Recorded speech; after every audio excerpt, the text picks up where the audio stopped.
തെരഞ്ഞെടുപ്പ് commission ബി.ജെ.പിയുടെ B ടീമായി അധപതിക്കുമ്പോൾ കഴിഞ്ഞ കുറേ നാളുകളായി നമ്മുടെ നാട്ടിലെ ജനാധിപത്യ വിശ്വാസികൾ കടുത്ത ആശങ്കയിലാണ്. രാഹുൽ ഗാന്ധി പുറത്തുവിട്ട വോട്ട് കൊള്ളയുടെ വിശദാംശങ്ങൾ നാം ശരിക്കും മനസ്സിലാക്കിയാൽ ഏതൊരു ജനാധിപത്യ വിശ്വാസിയുടെയും ഉറക്കം നഷ്ടപ്പെടും എന്നത് ഉറപ്പാണ്. എന്താണ് ഈ വോട്ട് കൊള്ള? നമ്മൾ അറിയാതെ നമ്മുടെ വോട്ടുകൾ നീക്കം ചെയ്യപ്പെട്ടേക്കാമെന്ന അതീവ ഗുരുതരമായ അവസ്ഥയാണ് വോട്ട് കൊള്ള എന്ന വാക്കുകൊണ്ട് രാഹുൽ ഗാന്ധി വരച്ചു കാട്ടുവാൻ ശ്രമിക്കുന്നത്. അത് എന്താണ് എന്ന് ചുരുക്കത്തിൽ വിശദമാക്കുവാനാണ് ഞങ്ങൾ ശ്രമിക്കുന്നത്. വോട്ട് കൊള്ളയ്ക്കെതിരെ ഓരോ പൗരനും ജാഗരൂകനാകണം എന്ന് ഓർമ്മിപ്പിക്കുവാനും കൂടി വേണ്ടിയാണ് ഈ വാർത്ത i2i ന്യൂസ് ചെയ്യുന്നത്. ഒരു ജനാധിപത്യ രാജ്യത്ത് പരമാധികാരം ജനങ്ങളിലാണെന്ന് പറയുന്നത് ഭരണകൂടങ്ങളെ തിരഞ്ഞെടുക്കുന്നതിനുള്ള പരമോന്നത അധികാരം ജനങ്ങളിലാണ് നിഷിദ്ധമായിരിക്കുന്നത് എന്നതുകൊണ്ടാണ്. കോൺഗ്രസ് ആണോ ബി.ജെ.പി ആണോ അതോ മറ്റേതെങ്കിലും സഖ്യകക്ഷികളാണോ ഭരിക്കേണ്ടുന്നത് എന്നത് നമ്മൾ ജനങ്ങളാണ് ഇവിടെ തീരുമാനിക്കുക. അങ്ങനെ തീരുമാനിക്കുവാൻ അധികാരവും അവകാശവും ഉള്ളതുകൊണ്ടാണ് ശക്തരായ പാർട്ടികൾ ഈ രാജ്യം ഭരിക്കുമ്പോഴും AAPക്കും TDPക്കും TMCക്കും ഒക്കെ ഈ നാട്ടിൽ ഭരണം പിടിക്കുവാൻ കഴിയുന്നത് എന്ന് നാം മനസ്സിലാക്കണം.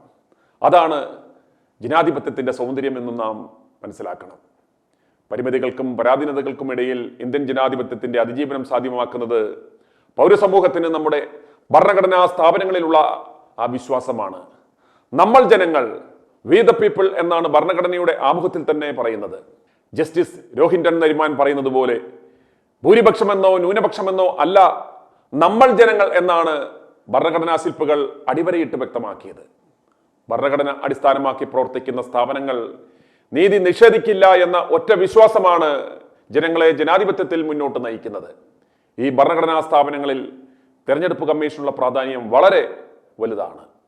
നമ്മുടെ രാജ്യത്തെ തെരഞ്ഞെടുപ്പ് പ്രക്രിയ നിഷ്പക്ഷവും നീതിപൂർവവുമായിരുന്നില്ലെങ്കിൽ ആദ്യം വഴിയാധാരമാകുക നമ്മുടെ ജനാധിപത്യമായിരിക്കും. അതുകൊണ്ടാണ് തെരഞ്ഞെടുപ്പ് കമ്മീഷൻ അംഗങ്ങളെ നിയമിക്കുന്നത് പ്രധാനമന്ത്രിയും പ്രതിപക്ഷ നേതാവും സുപ്രീം കോടതി ചീഫ് ജസ്റ്റിസും അടങ്ങുന്ന കമ്മിറ്റി ആയിരിക്കണമെന്ന് 2023 മാർച്ചിൽ സുപ്രീം കോടതി ഉത്തരവിട്ടത്.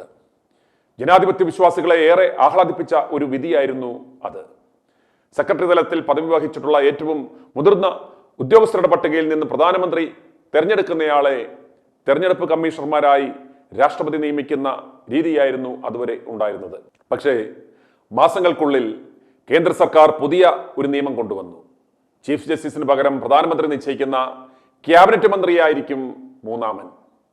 ഇന്നിപ്പോൾ തെരഞ്ഞെടുപ്പ് കമ്മീഷൻ അംഗങ്ങളെ നിശ്ചയിക്കുന്ന കമ്മിറ്റിയിലെ 3 പ്രധാന അംഗങ്ങൾ പ്രധാനമന്ത്രി നരേന്ദ്രമോദിയും പ്രതിപക്ഷ നേതാവ് രാഹുൽ ഗാന്ധിയും ആഭ്യന്തരമന്ത്രി അമിത്ഷായുമാണ്.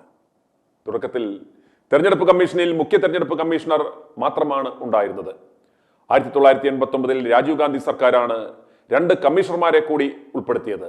അന്ന് മുഖ്യ തെരഞ്ഞെടുപ്പ് കമ്മീഷണറായിരുന്ന RVS പെരിശാസ്ത്രിയെ നിയന്ത്രിക്കുന്നതിനായിരുന്നു ഈ നടപടി എന്ന് കടുത്ത വിമർശനം ഉയരുകയും ചെയ്തിരുന്നു. 1990 VP സിംഗ് സർക്കാർ സംഗതി പഴയ നിലയിലാക്കി. തുടർന്ന് വന്ന ചന്ദ്രശേഖർ സർക്കാരാണ് TN ശേഷനെ മുഖ്യ തെരഞ്ഞെടുപ്പ് കമ്മീഷണറാക്കിയത്. ഏതാനും മാസങ്ങൾക്കുള്ളിൽ ചന്ദ്രശേഖർ സർക്കാർ നിലംപതിച്ചു. 1991 അധികാരമേറ്റ നരസിംഹറാവു സർക്കാരും സഖ്യകക്ഷികളുടെ പിന്തുണയിലാണ് ഭരിച്ചത്. ഈ പരിസരത്തിലാണ് ശേഷൻ തെരഞ്ഞെടുപ്പ് പ്രക്രിയ ശുദ്ധീകരിക്കുവാൻ ഇറങ്ങിത്തിരിച്ചത്. 1993 റാവു സർക്കാർ 2 കമ്മീഷണർമാരെ കൂടി നിയമിച്ചെങ്കിലും ശേഷന്റെ തേരോട്ടം അങ്ങനെ അങ്ങ് നിയന്ത്രിക്കുവാനായില്ല. പിന്നീട് അങ്ങോട്ട് 2014 മോദി സർക്കാർ അധികാരത്തിൽ വരുന്നതുവരെ കേന്ദ്രത്തിൽ സഖ്യകക്ഷി ഭരണമായിരുന്നു.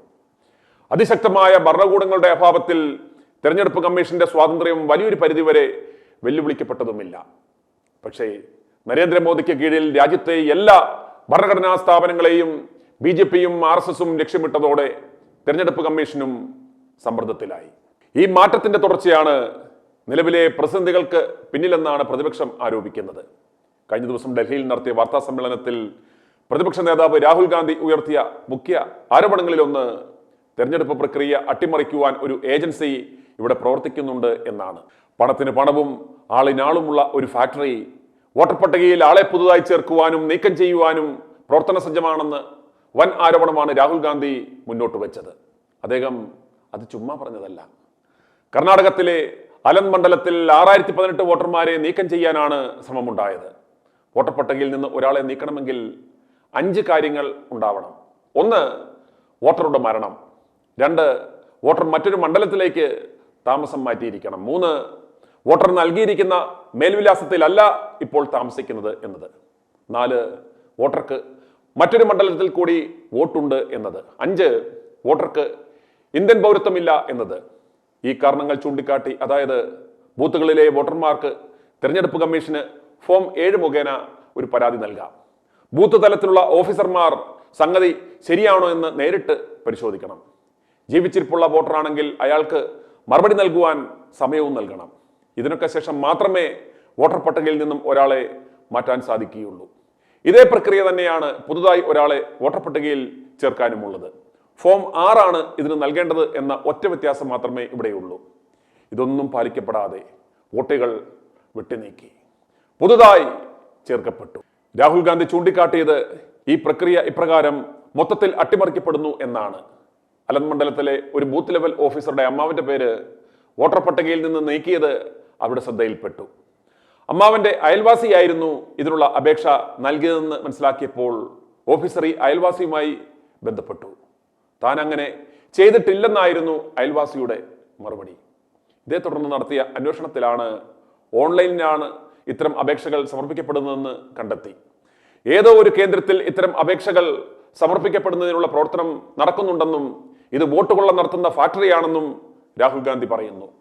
ഇതിനായി ഒരു പ്രത്യേക സോഫ്റ്റ്വെയർ ഉണ്ടെന്നും ഇതുപയോഗിച്ച് ഓരോ ബൂത്തിലെയും വോട്ടർമാരുടെ പേരിൽ അപേക്ഷകൾ നൽകുകയാണെന്നും രാഹുൽ ആരോപിക്കുന്നു. അതായത് പണവും സാങ്കേതിക വിദ്യയും ഉണ്ടെങ്കിൽ വോട്ടർ പട്ടികയിൽ തിരിമറി നടത്താം എന്ന അപകടകരമായ അവസ്ഥ. ഈ ആരോപണത്തിന് തെരഞ്ഞെടുപ്പ് കമ്മീഷന്റെ മറുപടി വളരെ രസകരമായിരുന്നു. ആദ്യം തെരഞ്ഞെടുപ്പ് കമ്മീഷൻ പറഞ്ഞത് ഓൺലൈനിൽ ഇങ്ങനെയുള്ള കലാപരിപാടികളൊന്നും നടത്താനാവില്ല എന്നായിരുന്നു. എന്നാൽ ഓൺലൈനിൽ ഇത്തരം സംഗതികൾ ചെയ്യാനാവുമെന്നും വോട്ടുകൾ നീക്കം ചെയ്യാൻ വിപുല ശ്രമം ഉണ്ടായെന്നും അധികം വൈകാതെ കമ്മീഷൻ തന്നെ തിരുത്തുകയുണ്ടായി.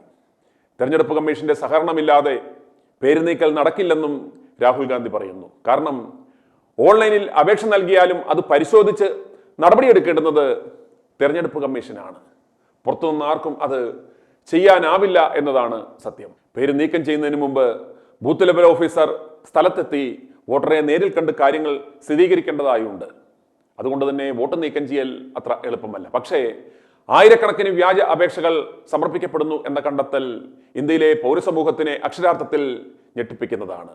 നമ്മളറിയാതെ നമ്മുടെ വോട്ടുകൾ നീക്കം ചെയ്യപ്പെട്ടേക്കാമെന്ന അതീവ ഗുരുതരമായ അവസ്ഥയിലേക്കാണ് രാഹുൽ ഗാന്ധി വിരൽ ചൂണ്ടുന്നത്. കർണാടകത്തിൽ ഇപ്പോൾ കോൺഗ്രസ് സർക്കാരാണ് ഭരിക്കുന്നത്. അതുകൊണ്ട് തന്നെ സംസ്ഥാന ക്രൈം ഇൻവെസ്റ്റിഗേഷൻ ഡിപ്പാർട്ട്മെന്റ് അഥവാ CID ഈ വിഷയത്തിൽ കേസെടുത്ത് അന്വേഷണം ആരംഭിച്ചിട്ടുണ്ട്. അന്വേഷണം മുന്നോട്ട് പോകണമെങ്കിൽ ഓൺലൈൻ അപേക്ഷകൾ നൽകിയവരെ കുറിച്ചുള്ള കൃത്യമായ വിശദാംശങ്ങൾ ലഭ്യമാക്കണം.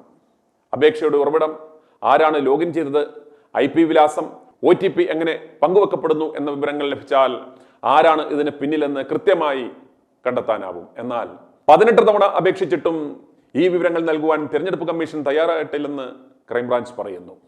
തെരഞ്ഞെടുപ്പ് കമ്മീഷൻ തന്നെ നിയോഗിച്ചിട്ടുള്ള സ്റ്റേറ്റ് ചീഫ് ഇലക്ടറൽ ഓഫീസറും ഇതുമായി ബന്ധപ്പെട്ട് അപേക്ഷ നൽകിയിട്ടും ഒരു വിവരവും ഇതുവരെ കിട്ടിയില്ലെന്നാണ് അറിയുന്നത്. 2023 ഫെബ്രുവരിയിലാണ് ഈ തിരിമറികൾ ഉണ്ടായത്. 2023 മാർച്ചിൽ തന്നെ സംസ്ഥാന ചീഫ് ഇലക്ടറൽ ഓഫീസർ ഇത് തെരഞ്ഞെടുപ്പ് കമ്മീഷന്റെ ഉന്നതാധികാരികളുടെ ശ്രദ്ധയിൽ കൊണ്ടുവന്നിരുന്നു.